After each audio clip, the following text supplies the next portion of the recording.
আমরা একটি ভগ্ন স্তূপের উপর দাঁড়িয়ে বাংলাদেশ জাতীয়তাবাদী দলের নেতৃত্বাধীন সরকার বা তার জোটের সরকার প্রতিষ্ঠিত হয়েছে।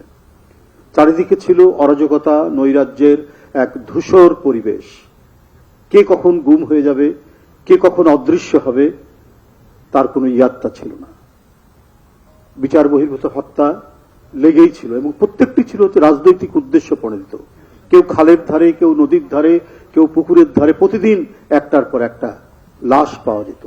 সেটা উপজেলা চেয়ারম্যান হতে পারে, সেটা সাবেক এমপি হতে পারে, সেটা কোনো ছাত্র নেতা হতে পারে, সেটা কোনো যুব নেতা হতে পারে, যারা গত সরকারের রাজনৈতিক মতামতের ভিন্ন মত প্রদান করত। একজন সাবেক এমপিকে নৌকার মধ্যে পিটিয়ে হত্যা করা হয়েছে। এই নৈরাজ্যের এক ঘন অন্ধকারের মধ্যে এক বিপুল তরঙ্গের আন্দোলনের মধ্যে দিয়ে আমরা 5ই আগস্ট পেলাম এবং একটি পরিবর্তন ঘটল। কিন্তু যে লিগ্যাসি, যে ধারাবাহিকতা অর্থনৈতিক ক্ষেত্রে এবং অন্যান্য ক্ষেত্রে, সেটা তো রাতারাতি নির্মাণ করা এবং পুনর্গঠন করা সম্ভব হয় না। সেই বাংলাদেশ ব্যাংকের 850 কোটি টাকা উধাও হয়ে গেল, উড়ে গেল, এবং সেটা উড়ে বেড়ালো কোথায়?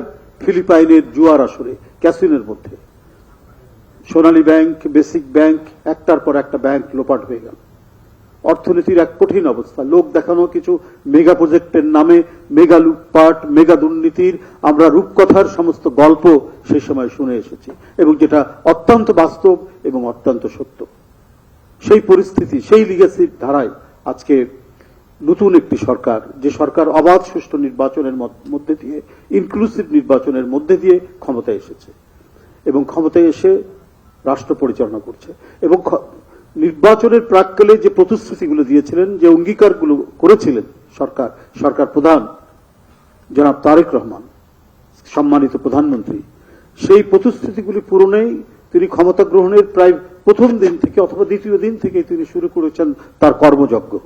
আপনি ফ্যামিলি কার্ড বলুন, আপনি কৃষক কার্ড বলুন, আপনি খাল খনন বলুন, আপনি বৃক্ষরোপণ বলুন, নানাবিধ কর্মকাণ্ডের মধ্যে দিয়ে তিনি যে এই প্রতিশ্রুতিগুলো যেটা দিয়েছিলেন, সেই কর্মকাণ্ডগুলো তিনি অব্যাহত রেখেছেন। দিন রাত নিরন্তর প্রচেষ্টার মধ্যে দিয়ে তার প্রতিশ্রুতি বাস্তবায়নে তিনি কোনো ধরনের কমতি করেননি, ক্রমাগতভাবে সেটা করে যাচ্ছেন।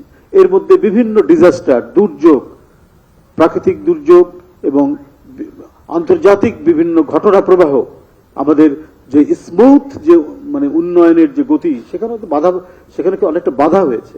কিন্তু সেই বাধা থাকার পরেও সেটাকে অতিক্রম করে এই সরকার জনগণের স্বস্তির জন্য এবং জনগণের কল্যাণের জন্য তার কাজ অব্যাহত রেখেছেন।